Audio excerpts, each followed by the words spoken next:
제주도에 있는 한라산은 남한에서 제일 높은 산입니다. 제가 4, 5년쯤 전에 정상까지, 백록담까지 올라가 봤는데 국내 어떤 산보다도 멋지고 아름다웠습니다.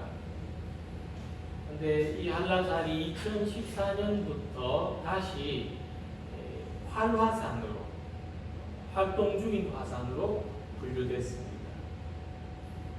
북한의 백두산이나 일본의 아소산보다는 덜 위험하지만 한번 뒤틀리면 언제든지 폭발할 수 있는 그런 위험성이 있는, 살아있는 화산입니다.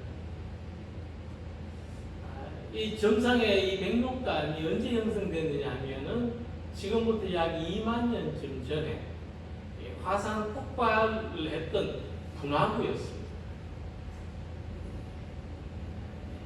그때 산 아래에 어떤 생명도 살아남을 수가 없었습니다. 하지만 화산이 폭발하고 2만 년의 시간이 흐르는 동안 용암이 식고 그 위에 덮인 화산재가 흙이 되고 그 흙 위에 식물의 씨앗이 내려앉아서 한라산이 된 겁니다. 지금과 같은 모습이 아름다운 산이 된 것이죠. 그 외에도 사람들이 찾는 기암괴석이나 이 절벽들, 이런 곳은 지진이라든지 화산 폭발이라든지 이와 같은 엄청난 재난을 거쳐서 이 절경이 만들어졌습니다. 지금 우리 눈앞에 보이는 모든 땅들이 다 이와 같은 과정을 통해서 형성된 것입니다. 오늘 함께 그 말씀에서 예수님은 온유한 자가 복이 있다 말씀하셨습니다.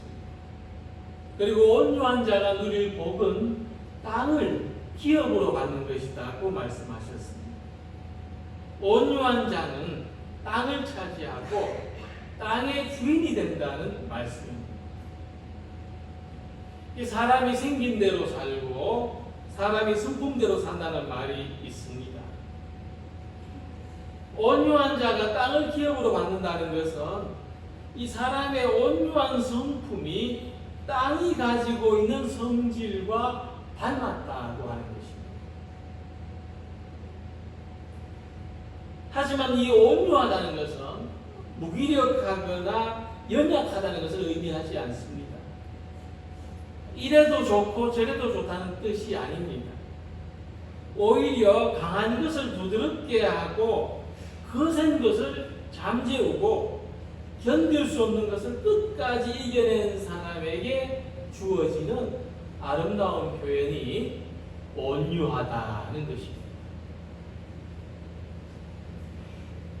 화산이 폭발한 다음에 수만 년의 세월이 흙으로 덮이고 그래서 생명의 터전이 되는 것처럼 이 다스려지지 않던 낡은 야생의 성품이 믿음으로 훈련되고 믿음으로 다듬어진 것을 가리켜서 온유하다 하는 것입니다. 온유한 성품은 타고나는 것이 아닙니다. 거칠고 강한 성품이 변화되고 다듬어져서 되는 것이고 우리 모든 사람들이 그렇게 될 수 있는 가능성이 있는 것입니다. 자, 그렇다면 우리는 어떻게 온유한 사람이 될 수 있는지를 생각해 보도록 하겠습니다. 먼저 이 온유한 성품은 자기를 비우는 데서 자라납니다. 주 79년에 이탈리아의 베수비오 화산이 폭발했습니다.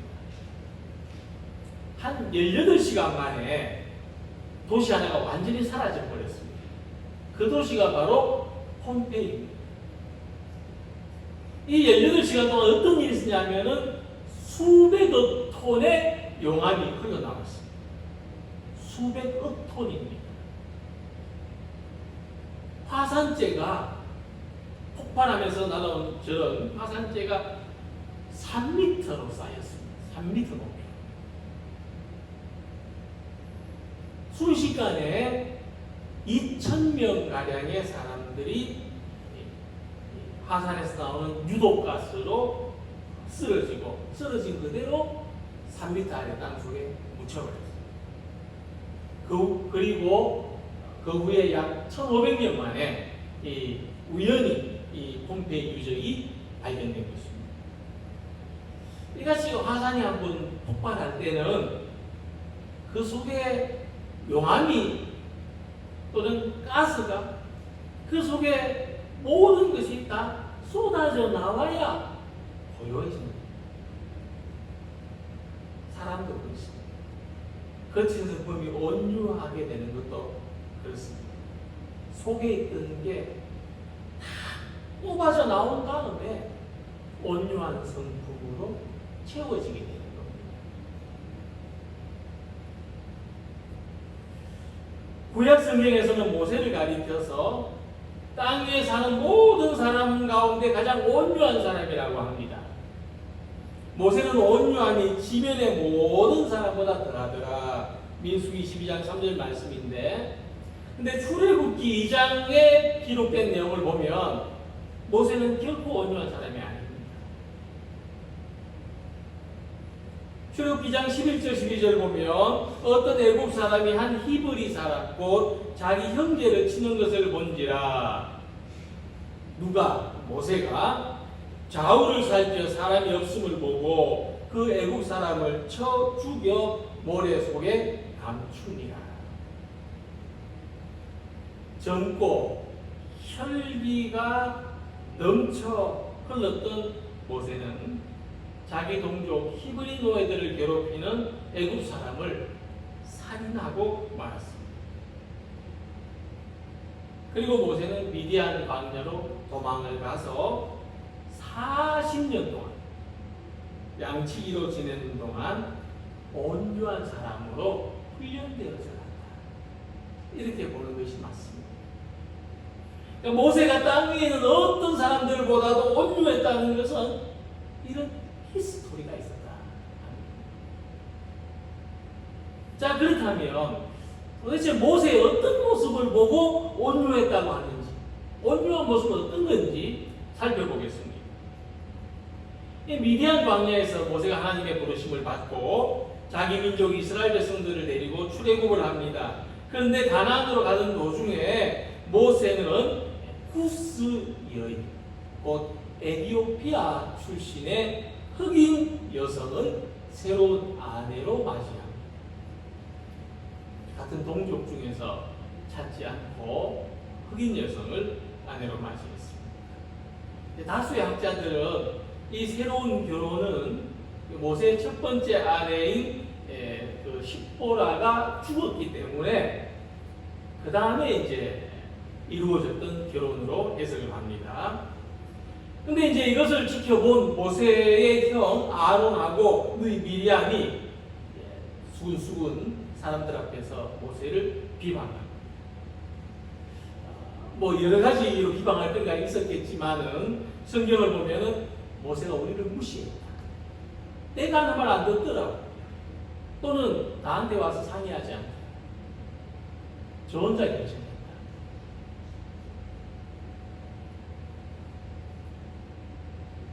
그들이 이르되 여호와께서 모세와만 말씀하셨느냐 우리와도 말씀하지 아니하셨느냐 하매 우리 권위를 인정하지 않다. 모세가 혼자 잘났다.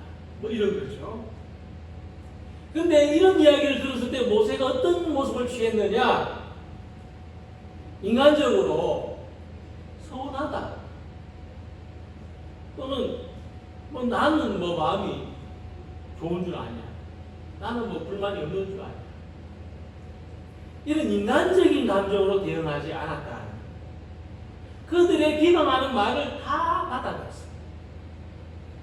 할 말이 더 없어질 때까지 다 들어줬어. 묵묵히 있었습니다. 이때 모세가 가졌던 모습을 보고 이 모세는 땅 위에서 가장 온유한 모습을 가졌다. 그래서 땅에 물을 뿌리든지 오물을 뿌리든지 땅이 다 받아주잖아요. 그래서 온유하다는 것은 나를 이렇게 서운하게 하다니 한번 두고 보자. 화산이 폭발하는 것처럼 언제 터질지 모르는 것이 아닙니다. 속에 터질 거리가 항상 있는 사람은 온유한 사람이 아니에요. 온유한 사람이 되려고 해야 돼요. 그래서 온유한 성품은 뭐냐? 자기를 비우는 사람이에요. 하나님으로 채우는 사람. 비우기만 하는 것이 아니라 하나님으로 채우는 거죠. 그래서 야고보가 말씀하기를 사랑하는 형제들아 너희가 알거니와 사람마다 듣기는 속히 하고 잘 듣고 말하기는 더디하고 성내기도 더디하라. 그렇게 가르쳤습니다. 우리는 말하고 듣는 데서부터 온유할 수 있어야 하는 것입니다. 다 듣기도 전에 성질내지 말고 잘 들어야 됩니다. 먼저 들어야 됩니다. 다른 사람의 형편이나 입장이 어떤지를 먼저 들어야 됩니다. 그래서 땅은 모든 것을 품는데 생명을 품지 못하는 땅이 있습니다. 생명을 품지 못하는 땅을 뭐라고 합니까? 황무지라고 합니다. 살 수 없는 땅. 생명을 품는다는 것은 자기를 비우고 자기를 내주고 자기를 맡길 때 가능한 겁니다. 나는 절대로 양보 못해. 나는 절대로 내 입장, 내 생각을 지킬 거야. 그럼 생명을 품지 못합니다.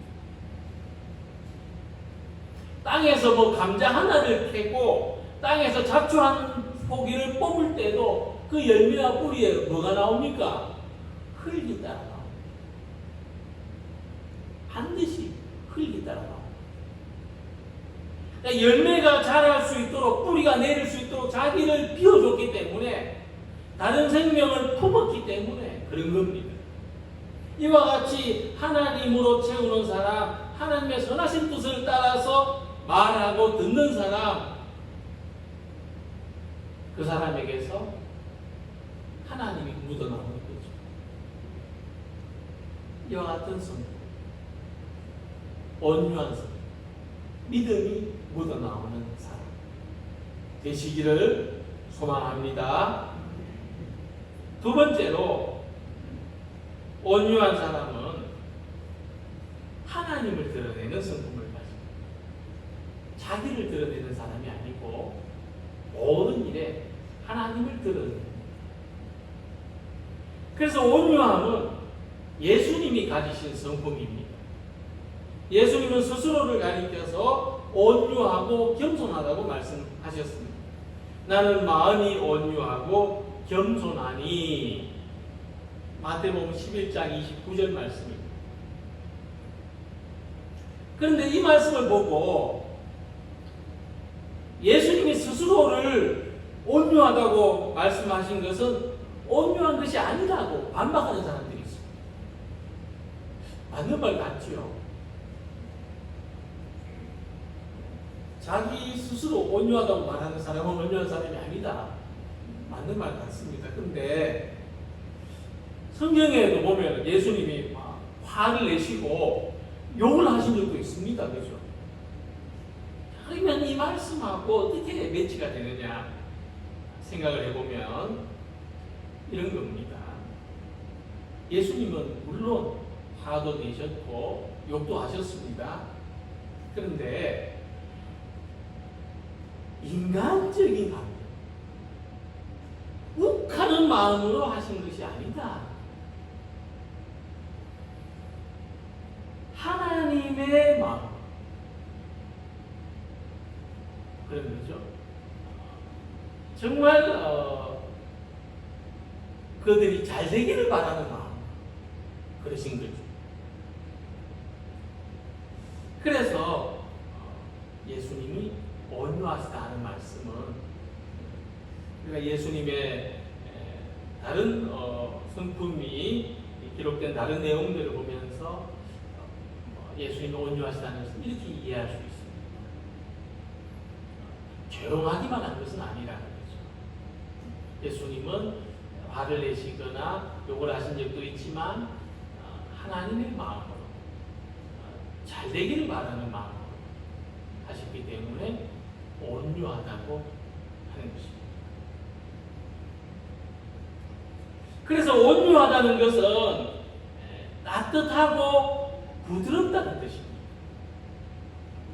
예수님은 모든 사람들을 위해서 따뜻한 마음을 가지셨고 심지어 자기를 십자가에 못 박는 사람의 죄를 위해서도 기도하십니다.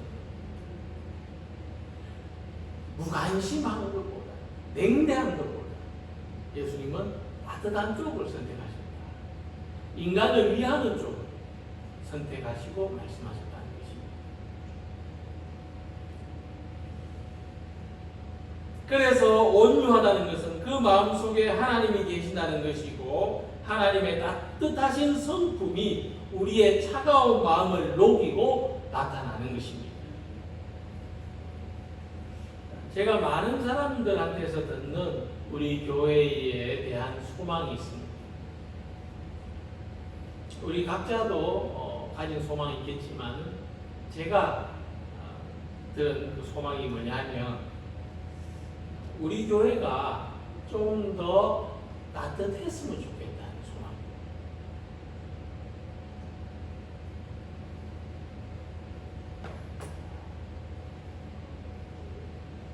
지난번에 우리 그 피택자 교육할 때도 이야기를 나누었는데 이런 이야기들이 있었고 또 많은 사람들 가운데서 또 이런 이야기를 듣습니다.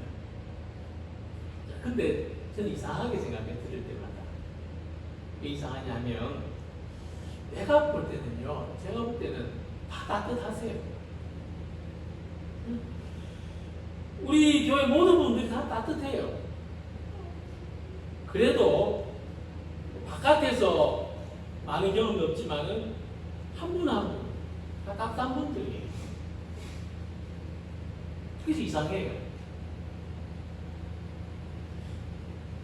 그러니까 우리 교회가 좀 따뜻해졌으면 좋겠다는 이 말이 뭐냐면 우리가 이 따뜻한 마음을 다 가지고 있는데 좀 표현하면 좋겠다. 좀 서로 나누는 것이 활발해졌으면 좋겠다. 이런 소망으로 와닿습니다. 그러니까 사람은 누구나 할 것 없이 상대가 먼저 따뜻하게 다가왔으면 좋겠다. 그런 기대를 가지죠. 그래서 내가 따뜻한 손을 내미는데 상대 손이 차가워요. 나는 진심으로 손을 잡았는데 상대는 그러니까 좀 빼려고 해요. 그러면 나도 빼고 싶어. 나도 깜짝 놀라죠. 나도 괜히 잡았나 싶죠. 그럴 때 어떻게 해야 됩니까? 놀라지 말고 꼭 잡아야 돼요. 상대방의 손을, 차가운 손을, 빼려고 하는 손을 꼭 잡아야 돼요. 따뜻해질 때까지, 그 손에 힘이 빠질 때까지, 상대방의 손에 힘이 빠지고 마주 잡을 때까지. 그러면 우리 사이에 따뜻함이 흐르고, 그러면 그 속에 하나님이 드러나시는 거죠. 서로 손을 잡아도 괜찮은 사이라면 옆에 있는 사람하고 앞에 있는 사람하고 손을 잡아보시기 바랍니다. 거리가 많이 멀어서 좀 힘드시겠네. 근데 집에 가서도 한번 손을 잡아보시는데 제가 손 잡는 분들을 보니까 염려했던 모습이 바로 딱 나타나고 있어요. 왜냐하면 어색해요. 어색하니까 농담을 해요. 농담. 그죠? 농담을 하거나 손을 딱 잡고 이렇게 보다 한번 이렇게 또 건드려 보거나 시선을 피하고 막 말을 자꾸 하려고. 근데 가만히 잡고 말하지 말고 상대방의 눈을 바라보면서 상대방의 눈을 바라보면서 두 손을 가만히 마주 잡고 이렇게 보고 있으면 뭔가 느껴져. 말하지 않는데 뭔가 통하는 것 같아요. 그게 뭐냐? 하나님의 사랑이 흘러요. 최근에 더워지기 전에 저하고 아내는 잠들기 전에 잠시 아무 말을 하지 않고 서로 안아주는 시간을 가진 적이 있습니다.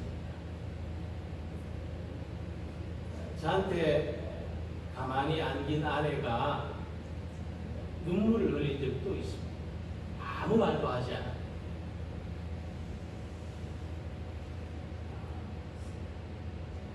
위로의 눈물이라는 것을 느꼈습니다. 또 저도 애기처럼 아내의 품에 안길 때 평안함을 느꼈습니다. 다른 데서, 다른 사람과의 만남에서 얻을 수 없는 참 편안하다.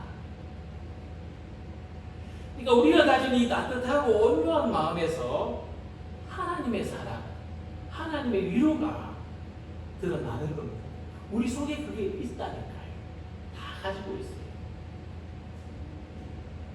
그래서 서로 온유한 마음을 가지는 우리 교회가 되면 좋겠습니다. 사람이 교만해지면 차가워져요. 우월감을 가지거나 다른 사람을 무시하는 마음을 가지면 차가워집니다. 다른 사람을 비판하고 정죄하면 차가워집니다. 그러나 겸손하면 마음이 따뜻해집니다. 상대방을 이해하려고 하고 긍휼히 여기는 마음을 가지면 따뜻해집니다. 온유는 따뜻한 마음입니다. 오랜 인내를 통해서 형성된 결코 포기하지 않는 끈기가 온유함입니다. 그러므로 따뜻함을 유지하는 우리 모두가 되시기를 소망합니다. 따뜻한 마음이 식지 않도록 인내하는, 강인하게 견디는, 그래서 우리 안에 계신 하나님의 사랑이 드러나는 교회와 성도들이 되시기를 소망합니다. 예수님께서는 온유한 사람이 땅을 기업으로 받을 것이라고 말씀하셨습니다. 저는 이 말씀을 이렇게 풀이합니다. 옛날에 땅 문서가 없었을 때 땅은 그 사람이 경작하는 대로 소유권을 인정받았습니다. 주인 없이 버려진 땅도 밭을 갈고 정성껏 가꾼 사람은 그 땅을 계속 뭘 심을 수 있는 권리를 인정받았고 실제로 그 사람의 소유가 되기도 했습니다. 근데 이 땅을 가꾸는 일이 보통 힘들고 어려운 일이 아닙니다. 제가 어렸을 때 그 새마을운동이 한참이었는데 그때 흑백 텔레비전에 어떤 내용이 났냐면 지금도 기억이 납니다. 산을 개간하느라고 삽 7자루를 다 따라서 저 삽이 다 갈아져가지고 나중에는 더 이상 땅을 어떻게 할 수 없어서 바꾼 사람이 있었습니다. 놀랍게도 그 주인공이 누구냐면 여성이었어요. 가난한 집에 시집을 와서 남편이 일찍 죽고 변변한 농기구도 없는 가운데 삽으로 산을 파헤쳐가지고 논을 만들고 밭을 만들고 그러느라고 7자 다 딸토록 일했습니다. 저도 2평이 될까 말까 한 텃밭을 처음 만들 때 손에 물집이 잡히고 어떨 때는 숨이 차서 이러다가 죽는 게 아닐까 싶을 때가 있었어요. 웃었죠. 그 조그만 땅도 그렇더라고요. 그런데 생각해 보니까 뭐냐면 제가 땅을 쉽게 본 거예요. 이쯤이야, 이거쯤이야, 뭐 금방 끝내지. 단숨에 끝내겠다고 막 허겁지겁 달려들어서 그런 겁니다. 땅과 같은 온유한 마음이 아니었습니다. 땅하고 같이 되지 못했어요. 그래서 온유한 마음을 가진 사람이 땅을 기업으로 받는다는 것은 땅하고 한 몸이 되기 때문입니다. 그 사람한테 땅을 맡겨요. 땅과 함께 땅과 같은 운명의 공동체가 된 사람이 땅을 기업으로 받는다는 말씀입니다. 그럼 오늘 우리들이 기업으로 받을 땅은 하늘나라예요. 하나님의 나라를 구체적으로 나타내는 이 교회입니다. 우리가 하나님나라를 기업으로 받으려면 하늘나라와 한 몸이 돼야 합니다.